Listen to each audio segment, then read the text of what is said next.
Are you lost in the chaotic whirlwind of day-to-day busyness?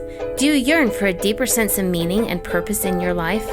Welcome to Be You, Your Story, Your Purpose, the podcast dedicated to empowering women on their journey of self-discovery and finding their true purpose through their own story. I'm your host, Brenda Simmons. Welcome, everybody, to the podcast. Today, my guest is Elysia Butler. She is a best-selling author, a teen and tween mindset mentor with a specialization in positive psychology, suicide prevention, and emotional intelligence. She's a former educator of 15 years, backed by degrees in psychology, English, and a master's in educational leadership. Best of all, Elysia is the founder and president of the Hope Hero Foundation, whose purpose is bridging the mental health gap by providing current research-based and actionable strategies to implement at home for families and in schools for educators and students. Her hope is to catch kids before they fall. And Elysia, I'm so glad that you're here today. I just absolutely love what you're doing, and I'm so excited to share your message with my audience. So thank you for being here. Well, you're welcome, and thank you for having me. And that was quite the intro. And so I hope I can, live up to those expectations from your audience. But I'm grateful to be here and share, the work I've been doing and what I've been seeing. So thank you for having me, Brenda. Well, I'm super curious about your background in education. Can you tell us a little bit about that and what happened for you to kind of retire from that and focus on, teen and tween mental stability or what's emotional yeah. I would say mental well-being or emotional Thank you. That I was like, I know there's another word there for I couldn't think of it. So thank you. I appreciate that. And one of the things, because a lot of times when people say mental health, people think of it in a negative way. Well, correct. What we're trying to focus on is your mental well-being, your overall well-being as more than just the mental side of things, because there's things that tie into that. But I started as a teacher back in 2008, and I was an English teacher. My degree was in psychology and English. I did a dual major, and I really wanted to teach psychology, but there's only one psychology position open in high schools. And so I kind of made it the best of both worlds, where I blended in my psychology into the English curriculum and really made sure there was a connection with what we were teaching through the novels we were reading or the articles, any of the structure in the language arts program, to real life connection with why it's applicable for them as teenagers.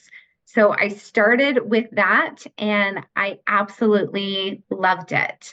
And then when a few years after I started teaching, my little one, who was 7, actually wanted to take his life. And it was 7? At 7. Oh my goodness.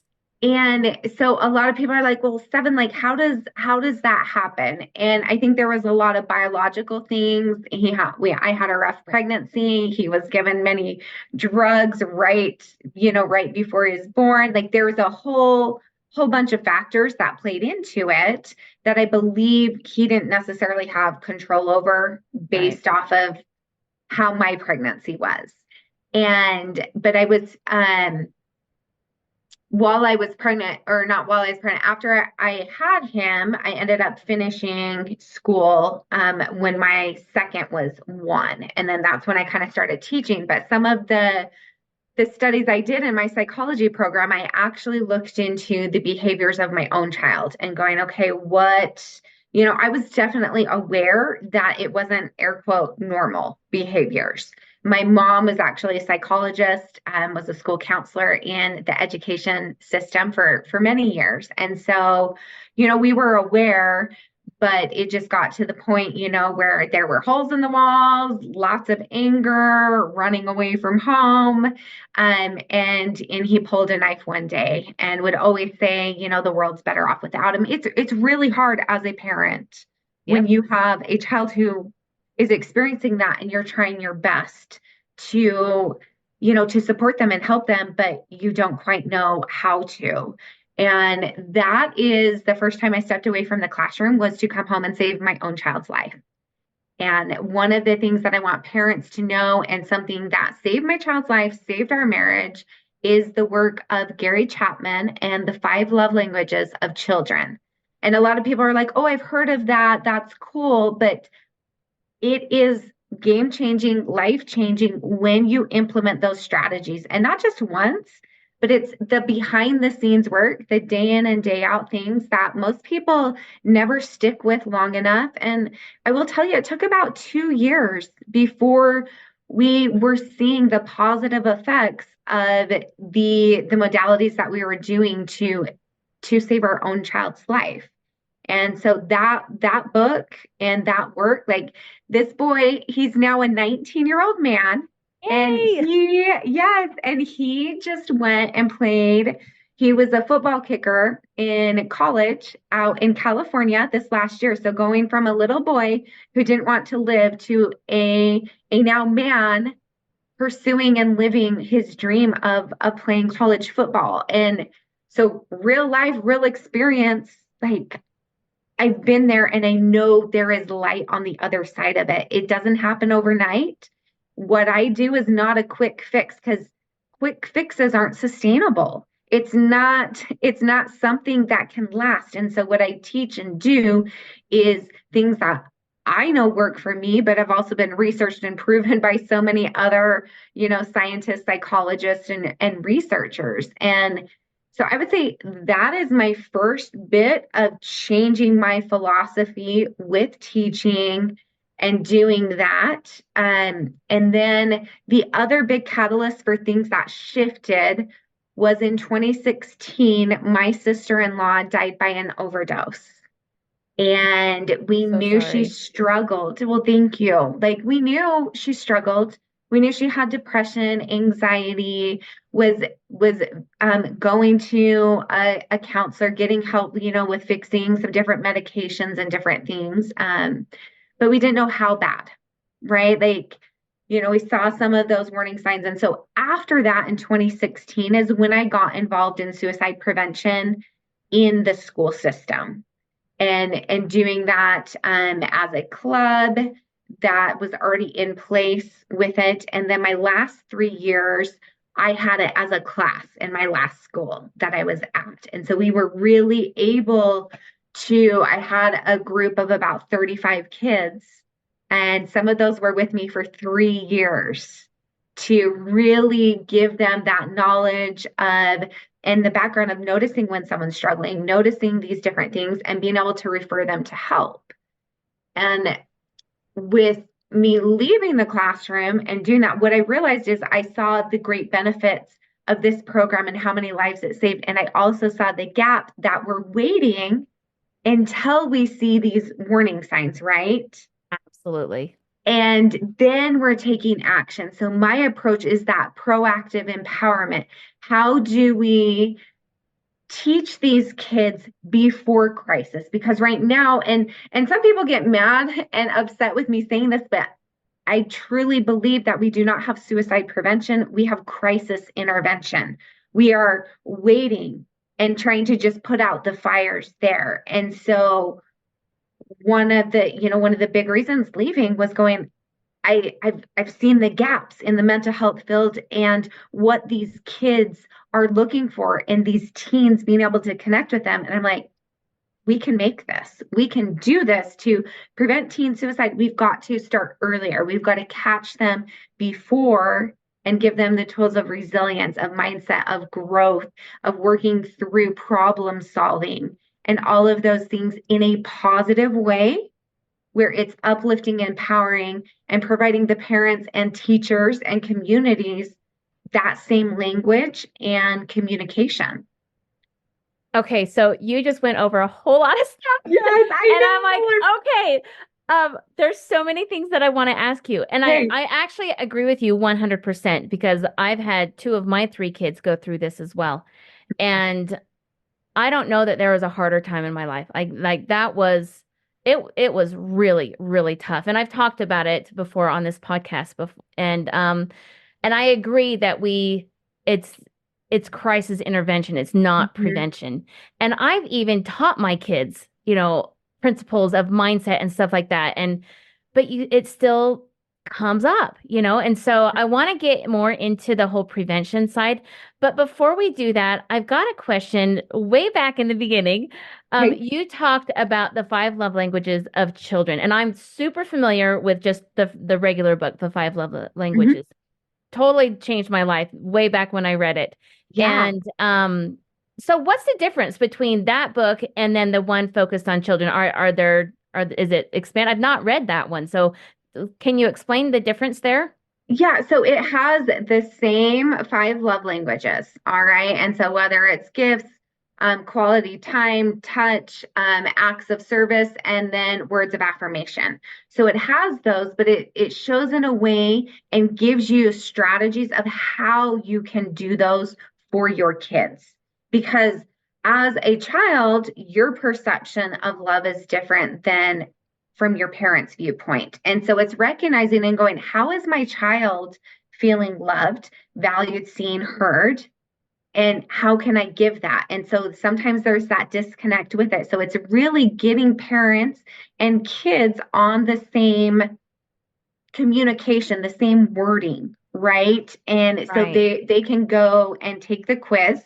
There's one that the kids can take as well, and the parents. And so it's just really a lot of the conversations and communicating ways in which we can have more connection with our kids in a way that they know how to receive it. And I think that's super key because they are not going to interpret things as maturely, obviously, and they shouldn't as an adult would and understand maybe perspectives of where the other person is coming from. And what's interesting, and I don't know if you have found this, but as I have gone back through my own life and looked at, well, how did I feel loved as a kid? Like sometimes the mark was totally missed just because of the way I interpreted it at the time. And unfortunately, that caused long-term effects, and that's just part of life, that's just kind of what I've come to accept. However, when you're talking about is it going to prevent even going down the road of suicidal ideation?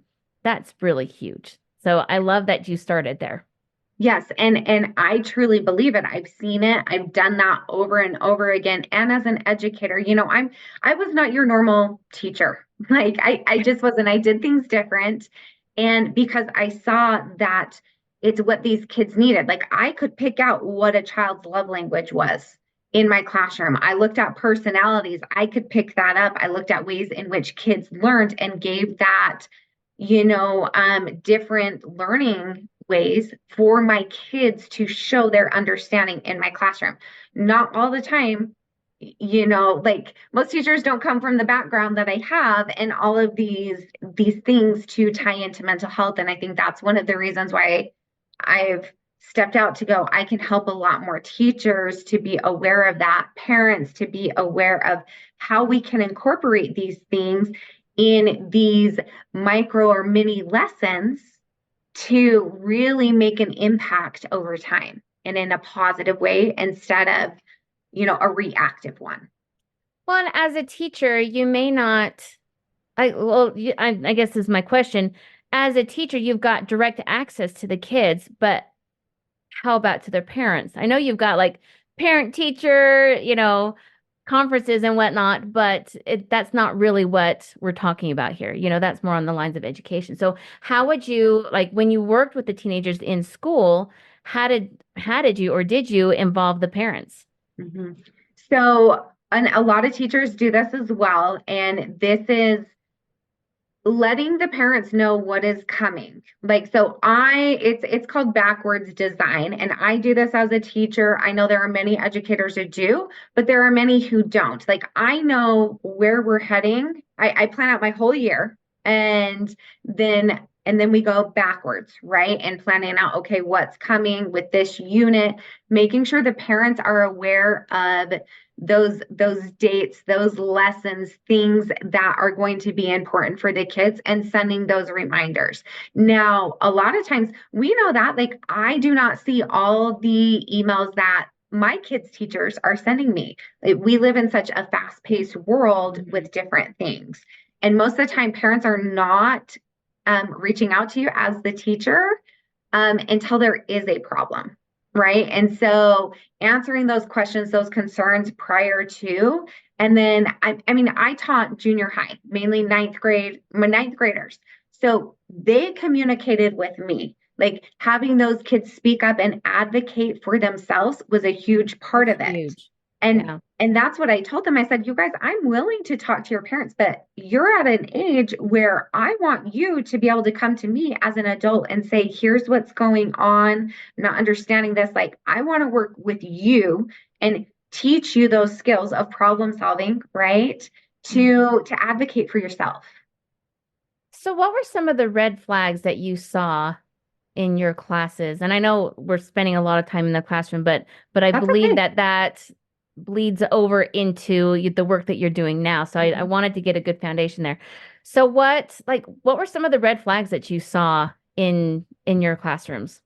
Well, a lot of the kids, like, and especially, so I left in 2022, and the last few years, the pandemic changed things. Everything, All right? right.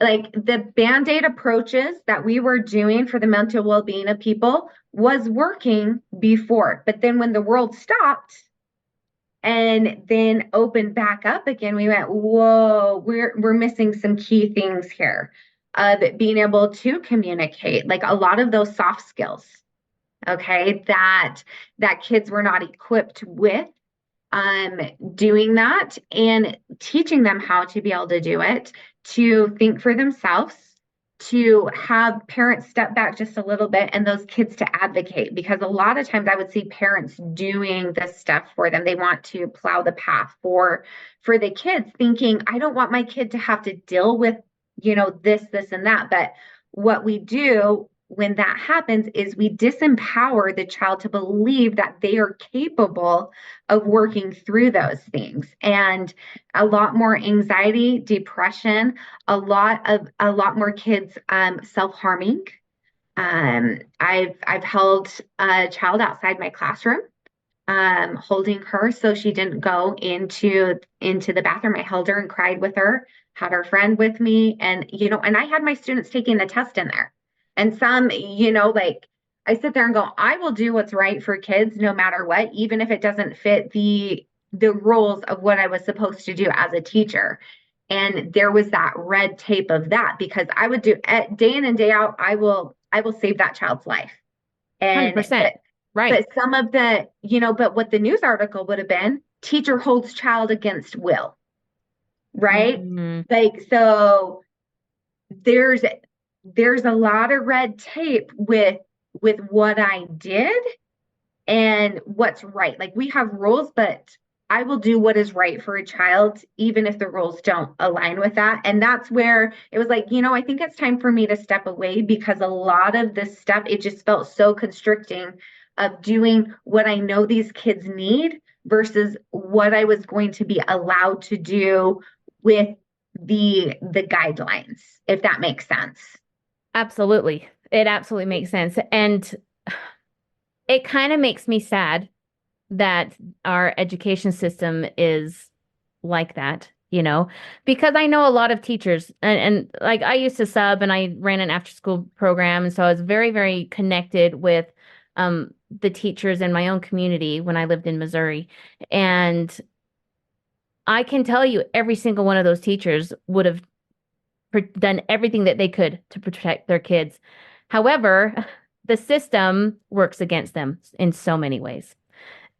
Yep, there are a lot of things that teachers don't necessarily have control over. Like a lot of blame ends up going to the teacher when it's like, well, there's so many things that people outside the education system don't realize is happening with the decisions or things that are made. Like teachers are incredible. And I know it's the one who does the thing that they shouldn't, that gives a bad rap for, I would say, like 98% of those teachers out there doing this because they love kids. They want to give back and provide these kids with an opportunity to succeed. I agree 100%. I mean, teachers are an amazing breed of people. That's for sure. For sure. And Yes. I love that you did middle school. I love the middle school ages. They were my favorites. I loved them. I just loved going out and playing with them and just getting on their level. It's just awesome. So Hmm. now that you're out of the education system, how does what you do look different?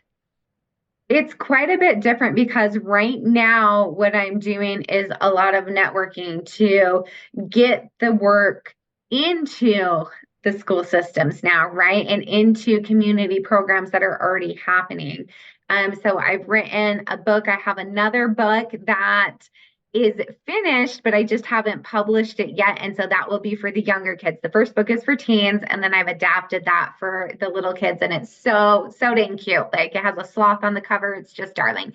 And for them to understand hero's journey. So I do a lot more speaking. I do a lot more networking. Last night I was up in Logan, and I actually have some teen and ambassadors on my board. I guess I would call them advisory board of teens, because if we are going to save teens' lives, we need to hear from teens what they need, what's working, what's not, and checking with the wording that resonates with them.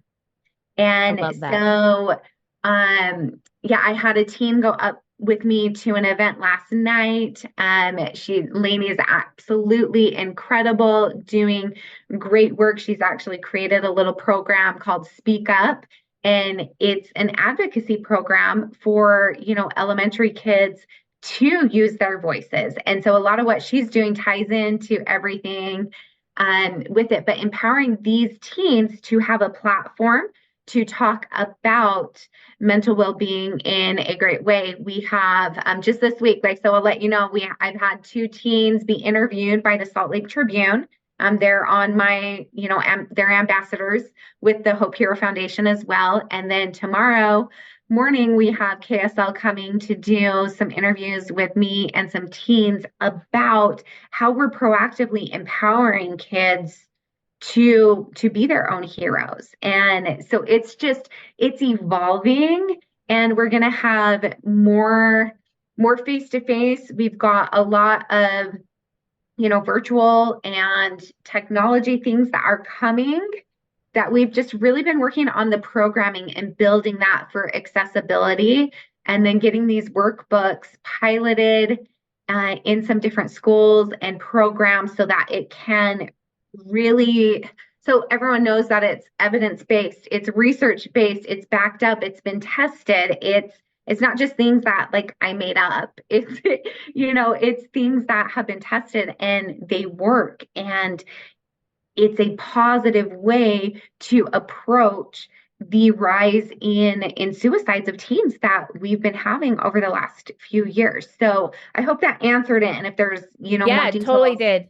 Totally did. So you talked about the hero's journey, and I know from your website that that is a big part of how you provide this prevention. So Mhm. can you walk us through like what is it about the hero's journey that is so important and life-changing in the lives of these kids? Yeah. Well, and it's important for all of us, whether, You're a right. Yeah. child or an adult. So Joseph Campbell is who is coined with the hero's journey and capturing that. And what he did is he studied all of the myths of, ancient Greeks, Romans, Egyptians, all cultures for years and years. And what he found is those who were successful and seen as elevated as heroes, right? They had a pattern. And that pattern, like it says, it's like 12 to 17 steps. And so I'm just going to break it down into just a couple things where Perfect. we can all understand it. So, and and it connects because it doesn't just apply for those heroes of old. Every single one of us is on our own hero's journey. Everyone talks about, oh, it's the journey, right? It's the journey. Yeah. But what most people don't realize is the journey has a pattern to it. It has a pattern. And once we know this pattern, then we are more prepared and ready to, with resilience, right? And knowing, oh, there's going to be some hard things coming. So the first part of the hero's journey, and then I've adapted it to the hope hero's journey, right? So you're gonna be called on an adventure, and most of the time you're like, oh, I didn't sign up for this. Something happens, and you're like, I don't think I want to do that, and but you're gonna do it anyway. And you will have a mentor along the way, someone who will help you, guide you. You're going to have friends who are with you, but you're also going to have people who don't really want you to succeed. You're going to have trials, and some of those are going to get so hard that you're going to kind of want to go into a dark cave, right? And quit and give up and stay there. And what a lot of people end up doing who don't come out of that cave, that darkness becomes their new normal status quo of life, right? So they've stayed in it so long, and the darkness and that cave will let you stay there as long as you're willing to stay there, right? But the next part of coming out of that cave is going, do you know what? I can do this. I can overcome it. That mentor doesn't do it for you. That hero has to do it alone. Like they can't do it for you. Just like why you've got to become the hero of your own story, right? You've got to show that you have a new mindset, that you've gained wisdom, that you can overcome these challenges, that you have really embodied this new persona, this new version of yourself because of what you've been through.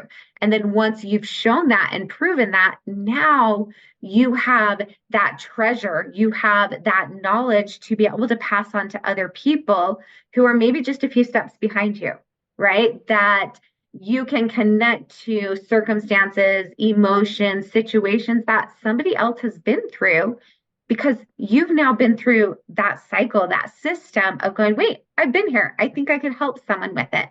And it just repeats over and over again with lots of different areas of life.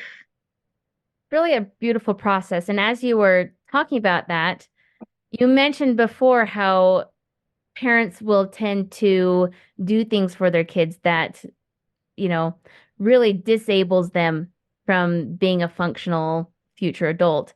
Um, so isn't that interesting then that just that parents can then be relegated to those people who don't want the success of the hero? And unknowingly, like thinking, Unknowingly, I am right. doing something that will benefit my child. But in the long run, like it is, and I've just experienced this too. Like you don't want your child to fail, right? Like, and Right. and if we go to school, right? You don't want your child to fail, but sometimes they've got to fail to know they want to succeed. Because if everything's handed to them, they just think as an adult it's going to be handed to them, and that's not the reality of what happens. And it's so much better to learn that when you are in a safe environment at home Mm-hmm. and you've got people who love you, hopefully. And yeah, and that just really struck me as, oh my goodness, you have to be so careful. So, what do you think are things that parents can do? Because I've got parents listening to this, right? Mm-hmm. So what are things that you have seen that parents do that actually inhibit the growth of their child's hero's journey?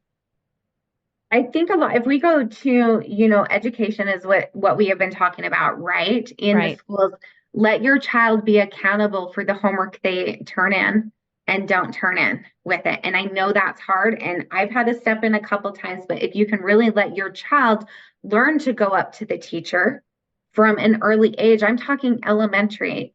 Hey, Mrs. or Mr. So and so, like I didn't understand this. Can you show me?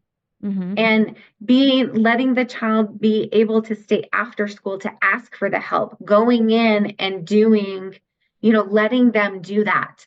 I would also, a lot of parents I see Like we do sports here, from I grew up playing soccer, we've got football, we've got wrestling. My daughter is in competition tumbling.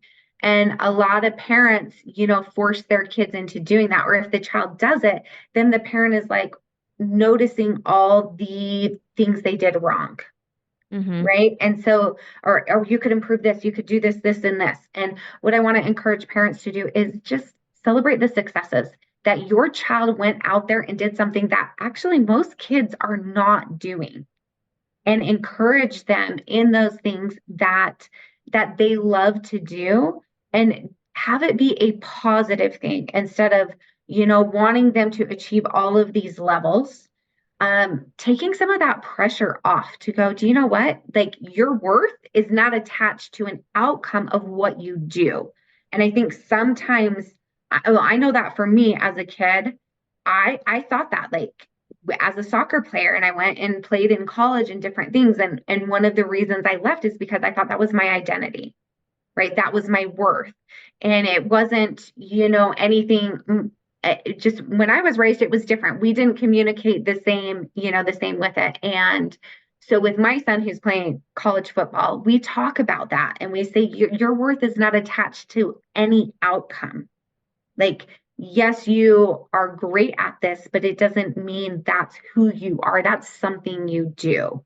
So really kind of separating some of those things, and with grades, like a child's grade does not equal their worth um with things. Is there anything else you want me to No, add, or I any think, questions but with it? I'm sitting here going through, okay, what have I done? Right? Don't do that, because here's the thing. The reason I know a lot of this is because I have done all of these Right. things. Like, I never talk about stuff that it's like I don't either have personal experience with or have been through with my kids. Okay. Right. Or seen, or help some of my students go through with some of that. Because a lot of times as parents, like, so here's another thing. Like, it's okay to apologize to your child when you mess up, because we were taught, oh, you're supposed to know everything you're doing as a parent. It's like, well, wait, I haven't lived today with you yet. I don't even know what's coming our way. So I don't know exactly how things are going to happen. So I'm going to do my best to respond when situations come up versus react. And Right. then when I'm like, oh, that was a little too intense, or I wish I would have handled it a different way, I let my kids know that. I let them Well, know. and I think cultivating a home where kids are okay to call you out on your on the things that you do wrong. I'm very blessed with kids who are not afraid to tell me when I'm wrong. And it's like been that since they just were born that way. And but I tell you what, it's been an interesting journey for me because like I had like you talk about grades, like my youngest daughter is very intelligent and she's a high achiever. And at one point, I mean, she'd come home all the time, and I got this grade and I have this many points in this class and my friends have this and this. And so I got in a habit of asking her, well, how did your friends do? How did you? And finally she was like, why do you keep asking me about how my friends do? Like that's not Mm, I don't care what my friends do. Why do you care? And I was like, you're right. Like I will stop doing that, yeah. So, but Well, I and tell you what, it's reminded me of a time where my oldest daughter was in band and they had these tryouts for this band competition and this girl loved band. I mean, it was like everything to her, and she totally botched the tryouts. Like she had practiced for hours and hours. mhm, And rather than supporting her, one of her teachers told her, clearly you haven't practiced. Why are you even here? mm, Like, I mean, just slammed her, and she was devastated, like yeah. absolutely devastated. And she was mortified too, because she was, very embarrassed and, felt bad about herself. And so the next day she was like, I don't want to go to school. I said, Mhm, no, actually, today's the most important day for you to go. yes. And I was like, absolutely, you will not be staying home. You've got to go. And I'm I was one of those, like, I knew in that moment that was the right thing for her to do, but I knew it was the Hmm. hardest thing, you know? And it actually ended up really good. Like, she doesn't look at that experience as devastating as it was now because she got up and she went back, you Yeah, know? she showed up anyway. Yeah. And that's incredible. So great job getting her there because like as you were saying, I definitely how the teacher or the coach or the mentor reacts can have that impact in a positive or a negative way with things, right? And she knew she practiced and it like what we were talking about, it reminded me, I listened to one of my favorite podcasts is Ed Milet. I don't know if you're familiar with Uh-huh. him, but he just did one recently where he talked about like the 4 Ds that will are basically going to keep you from getting to success, whatever that looks like. And it's discouragement, right? So you have like that where we go back to your daughter, like she was discouraged, right? And then you start doubting yourself and your abilities. And then you have a bit of delusionment thinking, well, I'm not good enough. I should have never done this, or that.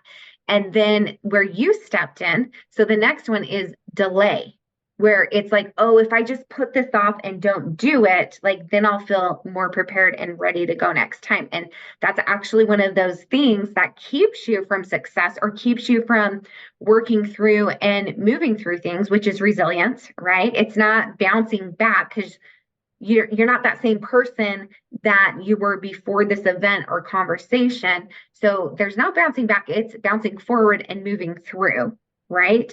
And Right. honestly, as quickly as possible. And I think it's John Maxwell who says like um fail fast and fail forward. So and or fail often, fail forward, some of those things where it's like, no, we're supposed to mess up and then we work through it.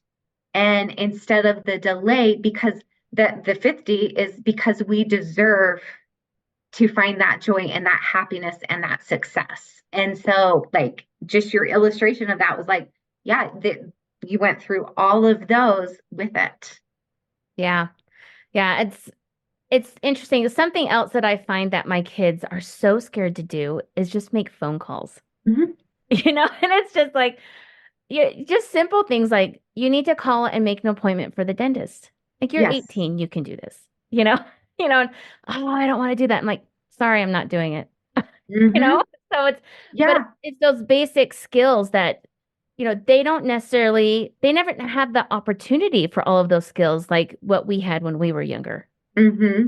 Yeah, and I think that's one of the things that I've actually built into like the high school stuff is the hero's journey and leadership stuff of learning how to have conversations, how to have difficult conversations, crucial conversations, right?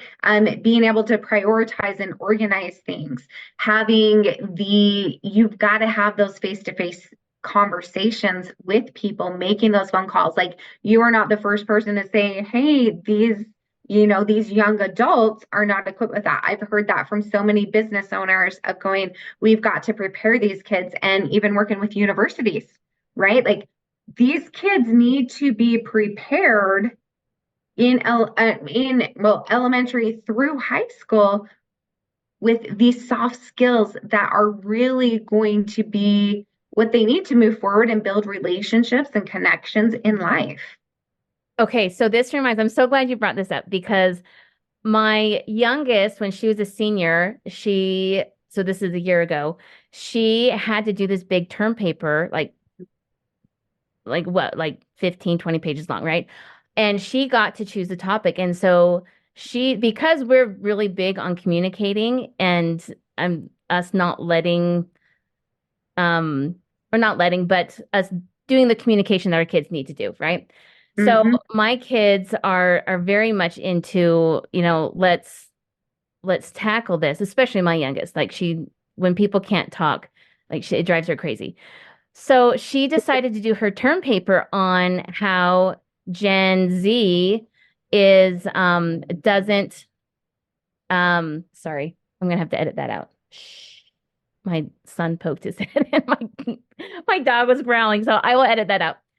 So she decided to do her term paper on how Gen Z doesn't communicate. And so she was trying to find all of these papers for it.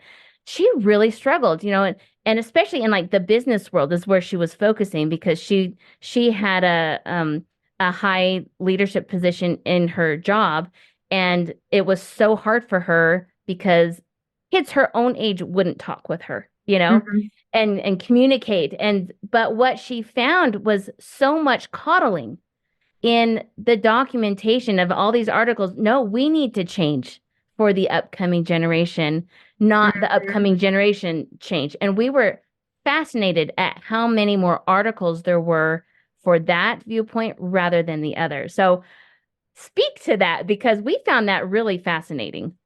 Well, because you model what people are doing. So, like us as the adults, we are teaching the younger generations what adulting looks like. So they're picking up on a lot of those things. If you think about it, like how many of adults do not know how to communicate in a great way, right? You're Where right. they are Yeah. saying things that they don't mean or they're not thinking through things.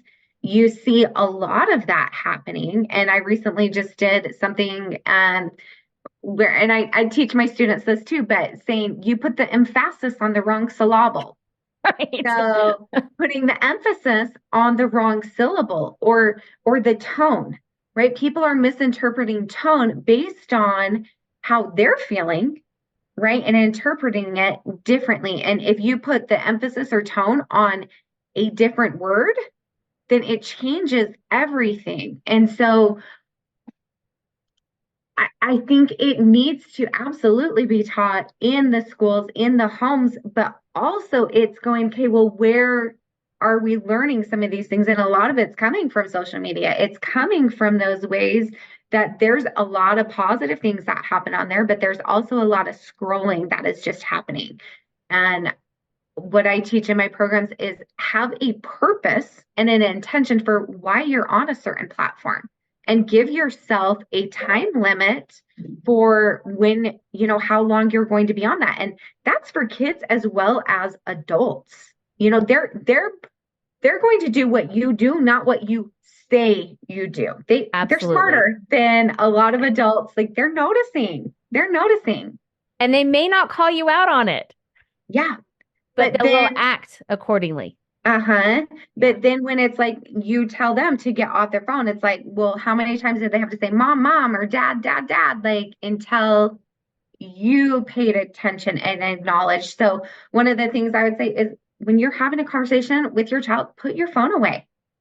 Like when your child, like my daughter just actually walked in the door. I don't know if you like, and so normally it's I'm there to greet her when she comes in. My husband, my kids, it's like I want you to know that I love you and I'm going to welcome you in right when you get home instead of being on your phone as they walk through. Hold on, I got to finish this. Be present with the people that are the most important to you, and that shift alone is going to change the direction and the connection within your home. So many good takeaways. This has been so good. Okay. So you've got this program, you're trying to get it in schools. Like where do you envision yourself with this like in 5, 10 years? I envision me doing a lot more of the speaking on a bigger stage with stuff. I've been doing quite a bit of speaking at different universities and schools and all of that. But what I would love to see is other facilitators, other coaches, other teachers using my programs and that in 5 to 10 years, there's going to be a lot of hope heroes where it's a community. It's something people recognize, like this shoe, like this is my little symbol of in positive ways of hope that when people see that, they know that that means I'm the hero of my own story.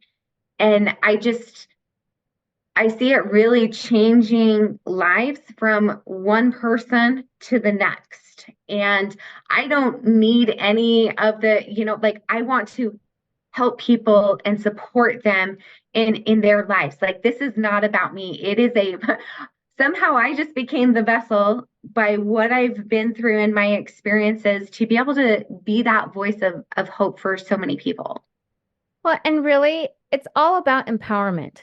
You Mhm. know, if our the youth of today feel empowered to make something of their life, I think they will.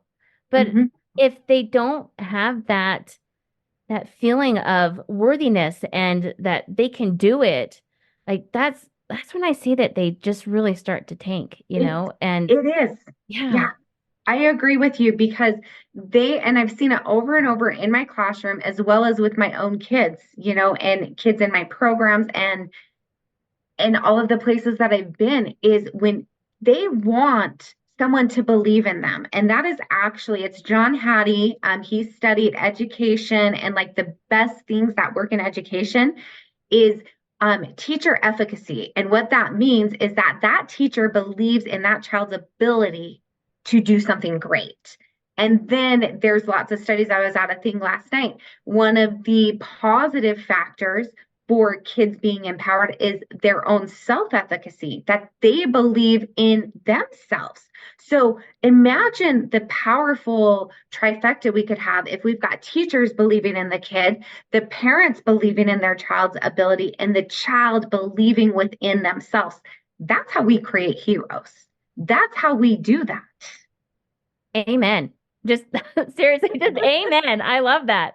And I agree with you 100%. And because I've seen that in my own life. And I hear, and I think the crux of it though, you people can believe in another person all day long, but if that person doesn't make that leap to believe in themselves, it won't sink in. That's what's long lasting, you know? And even in my own life, there are times when I'm feeling down and I'm like, okay, I just need to borrow a little bit from somebody else's belief in me. And then Mm-hmm. I can get back on my own train, you know?